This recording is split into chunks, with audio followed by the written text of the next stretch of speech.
Well, hello everybody. This is Pela Jasmine Gonzalez. Welcome to my channel. Hope you're um, doing okay. It's Saturday. Today's my day off. I stay mostly at the apartment. I don't went out to the post office. I was thinking I'm going to see the Eternals, but I decided not to.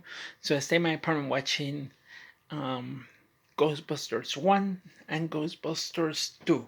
I did not watch the Ghostbuster reboot of 2016, mostly because that is not related to that film is not going to be related to the film of Ghostbuster Afterlife, which comes out next week. And I'm super excited about that.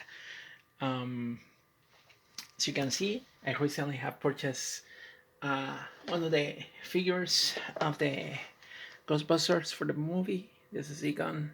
Um, and so I've been really looking forward to this new movie, Afterlife. Um, so the reason I decided to catch up was like to watch the movie again and get to know about the mythology. And I have to say one thing that I noticed between this movie and having seen the 2016 uh, is that I don't have any problem against the 2016 movie. I think on its own, it's a great. I enjoy the movie. I enjoy the concept of it, but I feel like the one thing that makes the difference is like in Ghostbusters. One of the things that I noticed, like they keep everything kind of like serious tone. It's like Supernatural where they keep things like serious in tone, but there's a comedy out of the some of the things that happen in the movie, but they keep everything kind of like serious. Like this is serious, this is real, this is happening. They didn't make too much of a big fuss of like uh, a comedy out of the ghost, the problems that we're facing. You know, they took it very serious, and I feel like that was the thing that I enjoyed most about the two films. Now, as far as the first movie, um, which I know already from watching like I've been a big fan of Ghostbusters my whole life. I just watch the cartoons, all that kind of stuff. As far as it goes, from the first movie, I know the Afterlife will probably be related in most part to first film, not the second film. I still watch the second film just because I haven't seen it in a while, and there's always things that you notice when you watch the movies once again. Um, but going back to the first film, so yeah, I already know that Ghost is probably going to be part of Afterlife. That's pretty obvious from watching the trailers. Like I'm not surprised at all. You know, you see the hot dogs, you see the State of Marshmallow Man, the mini ones. So definitely, I know Gozer is going to make an appearance in the movie Afterlife, and I'm ready for that. For it, like I know it's coming. Um, but I'm still curious to see how they tied up that to all the events that happened in the original two films of Ghostbusters. So definitely, I'm excited about it, and I can't wait to see the movie on November 19th. Yeah, I'm getting my tickets to see that movie. Um, so yeah, um, like I said, I love the seriousness of the movie because they make it like even there's comedy in some of the way that they react and some of the lines that they deliver. For example, like the part that they're in the elevator and they're like, "Oh yeah, we're just carrying some unlicensed nuclear accelerators on our backs," you know, like it's it, it's funny, but it's also like the movie is being serious. Um, and the funny part happens when they interact with other characters or when they react to the things that they're seeing, you know. But it's not all comedy, comedy, comedy, comedy.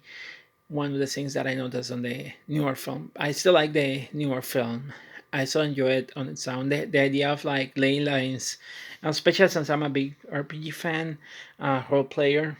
I played a lot of role playing games, Dungeons and Dragons. There was one game that I used to play when I was younger. Um, my friend has, and I don't know if I have a copy of it nearby. Um, but I may have to find it, and I don't have it. Unfortunately, I should have find it before I make this video. Um, because there's a game called Rifts, and in Rifts they talk about the ley lines of magic.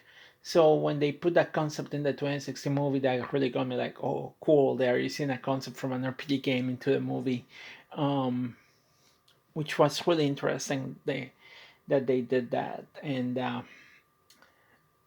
and of course some of the classifications of like ghosts and all that kind of stuff. Like they are covered like a lot of the classification for demons is covered in the monster manuals of Dungeons and Dragons. So like I can see and relate to my the movies to me playing Dungeons and Dragons and like in fantasy fiction pretty much. Um, but like I said, like the newer the 2016 movie was not related to the original movie, so they were separate on their own. Um, but this one I'm really looking forward to this one because it's tied up to the original, and I was a big fan of the original, and that's why I'm excited about the the new movie coming out, which is going to be. I think it's going to be good. It's going to be fun to watch. So yeah, definitely will have a video after I go and see it.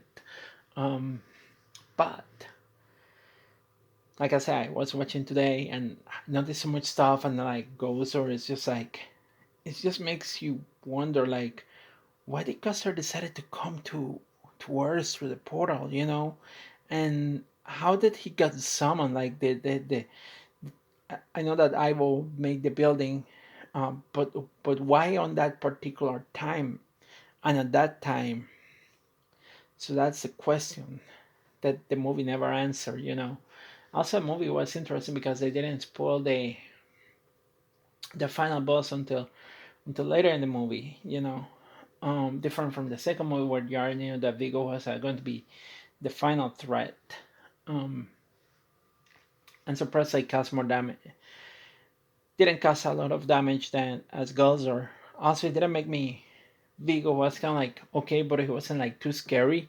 Like Gulzar, on the other hand, holy shit, that Gulzar is a god pretty much. So there was more of like an element of danger in there. Um, but Vigo still was an interesting villain in my opinion. Um, but I don't know. Like there were episodes of the Ghostbuster cartoon that they have a more of a stake going on, like the one that time that they cross like the elements of the Lovecraftian elements into the Ghostbusters by introducing Cthulhu. And there was a episode Halloween that had Sam Hain taking over, and it was almost going to turn into Halloween Forever. Um, so yeah, there were some elements in the cartoons that were scary, um, and more interesting than a painting. Also, it's also interesting to mention I've been playing the game Dragon Quest for quite some time, and I can see the influence of like um, of um, of the movie Ghostbusters in it, but also the legend of um, Dorian